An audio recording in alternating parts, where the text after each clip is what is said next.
right, Tyler, good. Great to have you on here. Tell us, how do you currently see LinkedIn content? What are you doing on LinkedIn to promote either yourself and the company you work for?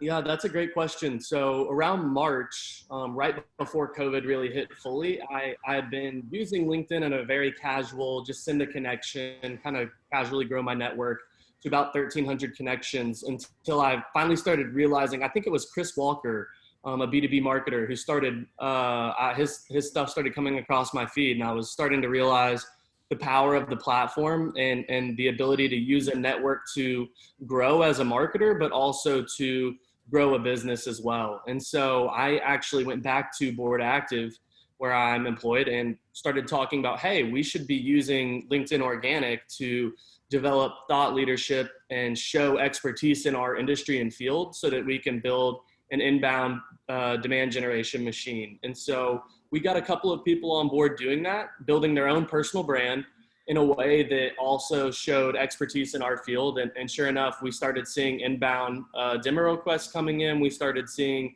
people that didn't even have a need for our service that were like, I know somebody that you need to talk to. Let me get you guys set up, which we found really helpful. And so on one hand, there is a personal branding side of it, allowing me to grow my network so that in the future, when I'm looking for, let's say I start my own business and I'm looking for partners or I'm looking for employees, I'm able to draw on a rich group of people that really have expertise in their field. And then equally building BoardActive's brand as a brand that's reliable and trustworthy and something that mobile apps should be looking into, which is our target market.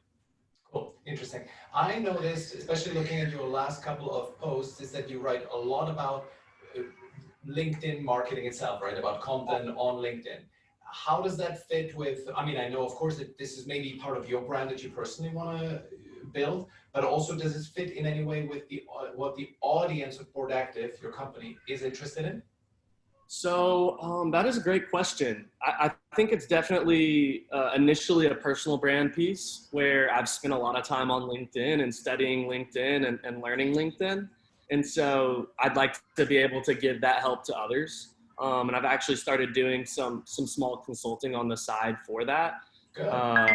In addition to just, I have friends that I've talked to that are like, okay, like I see that you have kind of figured out how to use LinkedIn, and I'm looking at doing my financial rep prospecting that way. Can you help me? And so I hop on a call with them and do that. But additionally, I think that as a business, the more value you can give to your target audience, the more likely they're to listen to you and understand that like they're not just like reaching for my pocket. They're actually confident that they can help me in the way that they do business. And so I found that helping mobile apps, which is who we work with their LinkedIn presence, has been a good foot in the door for saying like, hey, like I'm not here for your money. I'm here because I have some ways that I think I can help you. And let me show you in a way that is completely unrelated to my business. It's completely unrelated to, the KPIs that we track as a business. And once they see that like, wow, this actually helped a lot, he might be able to help me in the ways that he's talking about as well. That's really interesting. So it is essentially, if you really look at it, what your business does is, if I quote it correctly, you help people with kind of to get more people to install companies' apps and to engage more on those apps, right? So it's a mobile app optimization agency, right? Is that correct?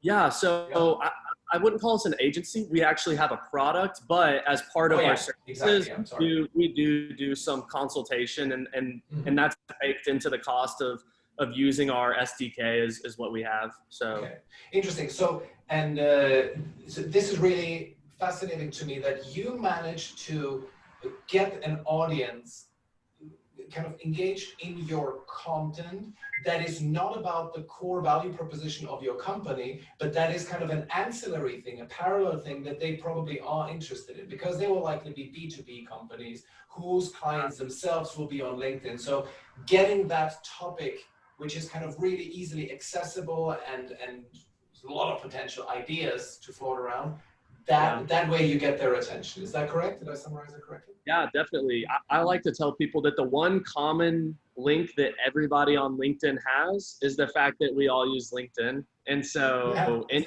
content related to LinkedIn is going to be relevant for 100% of the people viewing that content. And so being able to help in any sort of way and give true value back to them is going to be a pro for your personal brand and in turn your company's brand. Yes. Okay, fine. But now here's the challenge. You will also attract a lot of irrelevant people, because if it's such a broadly accessible topic, then you will attract a lot of people who may just be time wasters for you. Aren't you worried about that?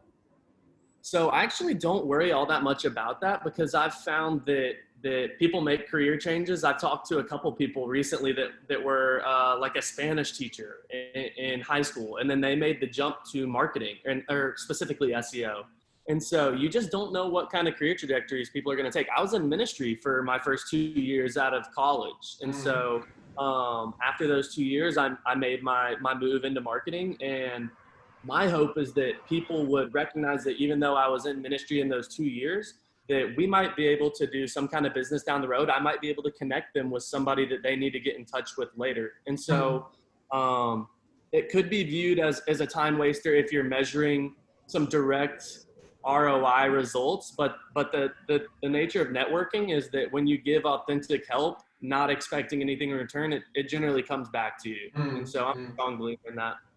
Okay, interesting. So that also means one thing that I sometimes mention to my clients and generally in my content is do not purge your network. There are some people who advocate that you should only kind of remove everyone who is irrelevant to your current line of work and only focus on those who could potentially be clients. I always speak out against that, because I'm saying, first of all, you don't know how your business will pivot. Maybe you will go from small business to corporate in one day, and then you miss out on all those corporate contacts that you purged. And also you don't know the trajectory that people's careers take. Would you agree with that? Yeah, definitely. And even your own career. Who's to say that I stay in marketing forever?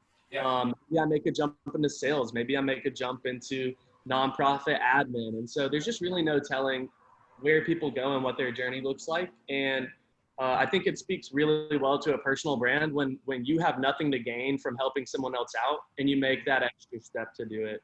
Got it. A couple of really rapid fire questions to you. How do you come up with content ideas? I do a couple things. I have what I call a mess sheet, where basically I write a bunch of half-baked ideas down. So I have about like 9 pages on a Google Doc that have just like different ideas here and there as I'm inspired and as I go throughout my day. So it's a combination of kind of documenting what's worked well or what's not worked well for me, looking at past experiences, and also looking at other content on LinkedIn, and then expanding on it and adding nuance to those perspectives. Awesome. Do you remember what was the most successful post? What was it about? Or like one of the biggest posts you ever had?